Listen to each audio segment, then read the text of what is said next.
एक बार एक गांव में चोरी हो जाती है जिसमें रुपये, पैसे, नकदी, बहुत सारा सामान चला जाता है। परिवार के लोगों का बुरा हाल हो जाता है। वो नज़दीकी पुलिस स्टेशन जाते हैं और पुलिस स्टेशन जाने के बाद चोरी की शिकायत दर्ज कराते हैं। बताते हैं कि किस तरह से घर में सामान चोरी हुआ और कितना सामान चला गया। अब थाने से दरोगा आता है जांच पड़ताल करने के लिए, देखने के लिए आखिरकार कितना सामान चोरी हुआ है और किसने चोरी की है। वो चोरी का पता लगा ही रहा था कि गांव के किसी सदस्य ने कहा कि गांव के बाहर एक डेरा है और उस डेरे पर कुछ अनजान लोग हैं जिनका पहनावा, जिनकी बोली, जिनके काम करने के तौर तरीके बिल्कुल अलग हैं।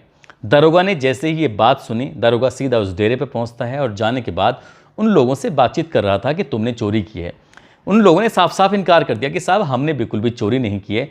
जैसे ही दरोगा उन लोगों से बातचीत कर रहा था तो दरोगा की नज़र उनके ही डेरे में एक मौजूद बहुत ही खूबसूरत लड़की थी उस पर पड़ जाती है और देखते ही देखते दरोगा का उस पर दिल आ जाता है। दरोगा ने कहा कि अगर तुम इस घटना से बचना चाहते हो, तुम्हारे ऊपर कोई बड़ी कार्रवाई ना हो, तो इस लड़की को एक रात के लिए तुम्हें मुझे सौंपना पड़ेगा। अगर तुमने ऐसा कर दिया तो तुम्हारा कोई कुछ नहीं बिगाड़ेगा। लड़की जब वापस आएगी तो वापस आने के बाद तुम कहीं दूर चले जाना, जिससे क्या तुम पर कोई शुबा नहीं करेगा, कोई शक नहीं करेगा और तुम्हारे ऊपर कोई बड़ी कार्रवाई भी नहीं होगी। परिवार वालों ने आपस में सहमति बनाई। सहमति बनाने के बाद उस खूबसूरत लड़की को दरोगा के हवाले कर दिया और जैसे दरोगा के हवाले किया, दरोगा ने जैसा चाहा उसके साथ रात भर वैसा किया।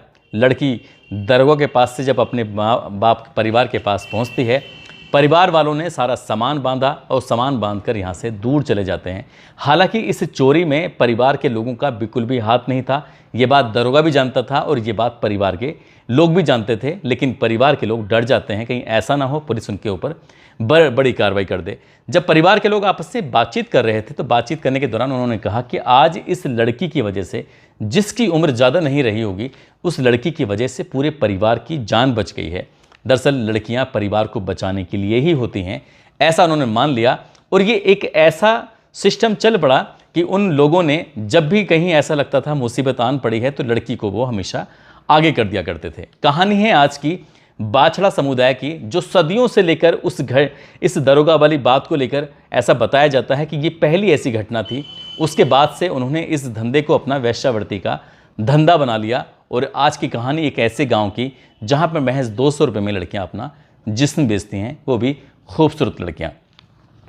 आदाब, नमस्कार, सत श्री अकाल। मैं उस्मान सैफी। आज की जो सच्ची घटना मैं आपको सुनाने जा रहा हूं, ये सच्ची घटना है मध्य प्रदेश का एक ज़िला है मंदसौर, और मंदसौर का ही एक गांव लगता है छतरपुरा। दरअसल मंदसौर और का जो गांव है छतरपुरा, वो राजस्थान और मध्य प्रदेश की सीमा में है और वहां से एक हाईवे गुजर रहा है। गांव के रहने वाली एक लड़की जिसका नाम पूजा होता है, पूजा की जो माँ होती है उसकी उम्र थोड़ी धीरे धीरे करके बढ़ रही थी और ग्राहक उसके पास आ नहीं रहे थे। एक दिन पूजा की माँ ने पूजा से पूछा कि बेटा, क्या तुम भी वही काम करोगी जो आज तक मैं करती चली आई हूँ, या फिर तुम शादी करके अपनी ज़िंदगी को बसाना चाहती हो?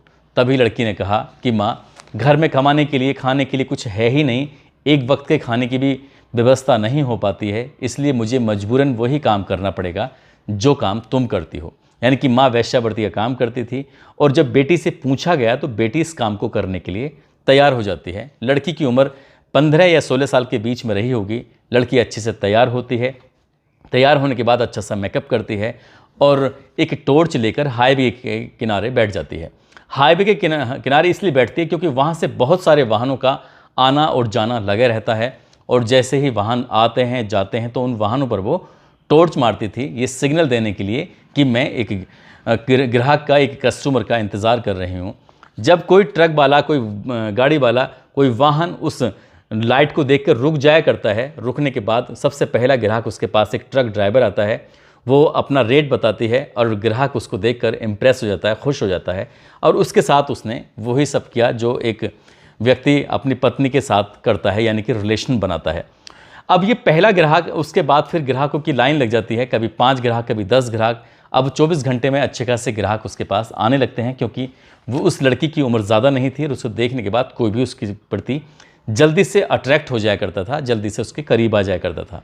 और इस तरह से पूजा की घर परिवार की जो दिक्कतें थी, समस्याएं थीं, पैसे की, खान पीन की, वो धीरे धीरे समस्या भी दूर होने लगती है और धीरे धीरे करके वक्त भी आगे बढ़ने लगता है।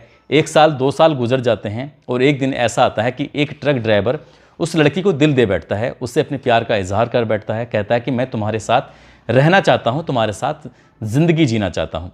लड़की ने साफ साफ इनकार कर दिया कि हमारे यहाँ जो लड़कियाँ शादी करती हैं वो लड़कियाँ कभी किसी इस तरह के धंधे में नहीं पड़ा करती, और मैंने ये धंधा चुना है इसलिए मैं शादी नहीं कर सकती। हालांकि उस आदमी की ज़िद के सामने वो हार जाती है और वो कहती है कि मुझे मेरा मजबूरी है कि मैं धंधा ज़रूर करती रहूँगी। तो उसने उस ट्रक ड्राइवर के नाम का अपने मांग में सिंदूर भरा, उस ट्रक ड्राइवर के नाम किया उसने अपने गले में मंगलसूत्र भी डाल दिया। और वो जब जब उसका मन करता था, ट्रक ड्राइवर वो उसके शोहर की तरह, उसके पति की तरह घर पे आता था, उसके साथ वक्त बिताया करता था। और जैसे जैसे वक्त आगे बढ़ रहा था तो पहले उसको एक बेटी पैदा होती है और कुछ वक्त बीत जाने के बाद उसको फिर एक बेटा पैदा हो जाता है, यानी कि 2 बच्चे उसको पैदा हो जाते हैं, बेटा और बेटी। उस ट्रक ड्राइवर ने जो भी कुछ कमाता था वो सब उस पूजा को ही दे दिया करता था, लेकिन ये सब कुछ जो चलता रहा वो महज 8 साल तक ही चला। और जैसे ही 8 साल पूरे हो जाते हैं, कंप्लीट हो जाते हैं, एक दिन अचानक से वो ट्रक ड्राइवर गायब हो जाता है और फिर वो कभी उस गांव में लौटकर नहीं आता, ना कभी किसी ने उसको देखा। लेकिन ये पूजा की मजबूरी थी। पूजा जानती थी कि वो पहली लड़की नहीं है जिसे किसी से प्यार हुआ है या किसी को उससे प्यार हुआ है। ऐसा पहले भी उसके परिवार में जो और लड़कियां थीं, ये गांव की बहुत सारी लड़कियां हैं, उनके साथ भी ऐसा ही होता है। दरअसल गांव की एक प्रथा है, ये बाछड़ा समुदाय की लड़की से पूछा जाता है कि तुम क्या वेश्यावृत्ति के धंधे में आना चाहती हो या सगाई करके, शादी करके अपनी ज़िंदगी में कुछ अलग से करना चाहती हो। तो जो लड़कियां शादी के लिए तैयार हो जाती हैं वो कभी वेश्यावृत्ति के धंधे में पढ़ ही नहीं सकती या पढ़ती ही नहीं हैं। लेकिन जो लड़कियां वेश्यावृत्ति का धंधा चयन करती हैं उससे वो पैसे भी कमाते हैं और अपने परिवार का भरण पोषण भी करती हैं, लेकिन वो फिर शादी नहीं कर सकती, ऐसा भी माना जाता है। इसी तरह से यहाँ ये सिलसिला चलता रहता है और चलने के बाद फिर पूजा के साथ भी ऐसे चल रहा था। लेकिन जो उसका पति जो होता है, जिसके नाम का उसने सिंदूर लगाया हुआ था मांग में, जिसके नाम की उसने गले में मंगलसूत्र पहना हुआ था, वो तो उसे छोड़ के चला जाता है। लेकिन उस लड़की की फिर मजबूरी फंस जाती है और जब मजबूरी बन जाती है तो फिर से वो उसी धंधे में आ जाती है।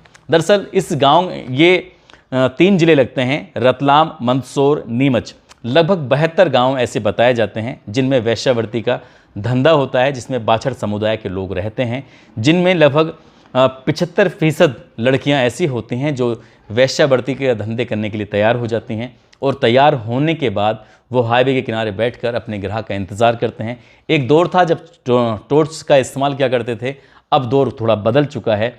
अब मोबाइलों का इस्तेमाल करके, मोबाइल की आने वाली जो टॉर्च होती है उसी टॉर्च से वो ग्राहक को अपनी तरफ इम्प्रेस करने की कोशिश करती हैं।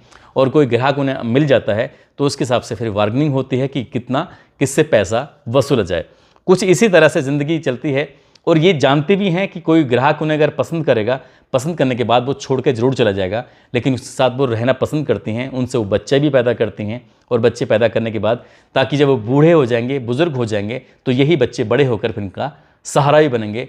गांव में न जाने कितनी ऐसी महिलाएं हैं जिनके कोई बच्चे ही नहीं हैं, तो उनके लिए खाना कमाने में बहुत सारी दिक्कतें आती हैं। उनको कौन रोटी दे, उनके साथ बड़ी समस्या बनती चली जाती हैं। साल 2018 तक बाछड़ा समुदाय के इन लगभग 68 गाँव में 75% लोग इसी तरह का धंधा करते थे। हद तो तब हो जाती थी जब माँ, भाई या पिता अपनी बहन बेटी के लिए हाईवे के किनारे बैठकर वो ग्राहक का इंतज़ार करते हैं कि कोई ग्राहक आएगा।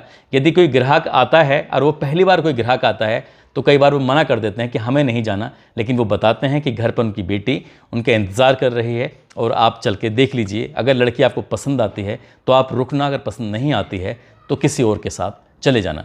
कुछ इसी तरह से कई बार बच्चे घर में भी होते हैं, ग्राहक आता है, बच्चों के सामने ही, परिवार के लोगों के सामने ही, बहन भाइयों के सामने ही ग्राहक के साथ लड़की अंदर जाती है, आराम से वो उसका वक्त बिताती है और वक्त बिताने के बाद वहाँ से चली आती है और ग्राहक भी चला जाता है।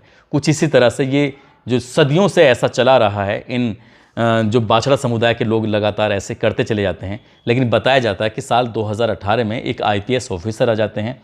उस IPS ऑफिसर को ये बातें बहुत ज़्यादा अजीब लगती हैं सुनने के बाद कि इस तरह के समुदाय के लोग लड़कियों को, अपनी बेटियों को वेश्यावृत्ति के धंधे में डाल देते हैं। तब उन्होंने गांव-गांव जाकर, घर-घर जाकर लोगों को संदेश दिया और बताया कि पढ़ाई का कितना मोल है। अगर आप पढ़ेंगे लिखेंगे तो आगे बढ़ सकते हैं और तुम्हारी ज़िंदगी में कभी कोई दिक्कत, कोई समस्या नहीं आएगी। पढ़ लिख कर अगर तुम कुछ काम करोगे तो हो सकता है कि अच्छी आमदनी हो जाए।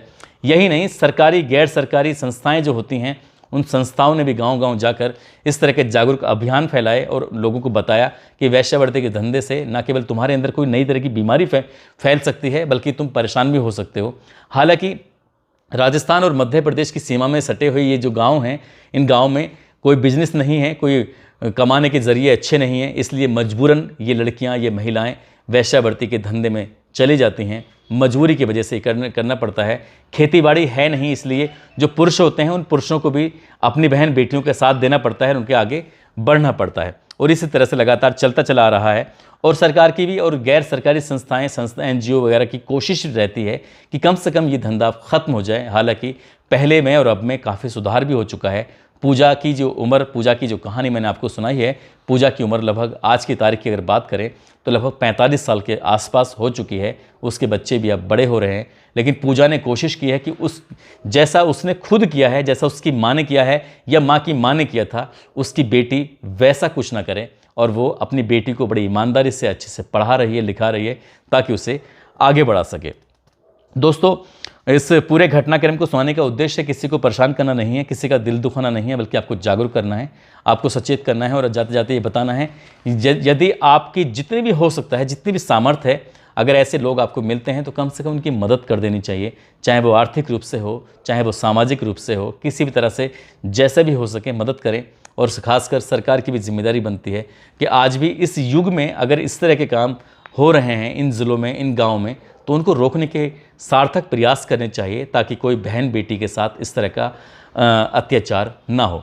जाते जाते आज नीरज सिंह हैं, उनके पिता भुवनेश्वर सिंह हैं। नीरज सिंह ने अपील की थी कि आज उनका जन्मदिन है। नीरज सिंह, आपको जन्मदिन की ढेरों सारी शुभकामनाएं, बहुत बहुत मुबारकबाद। आप सब लोग अपना ख्याल रखें, सुरक्षित रहें। जय हिंद, जय भारत।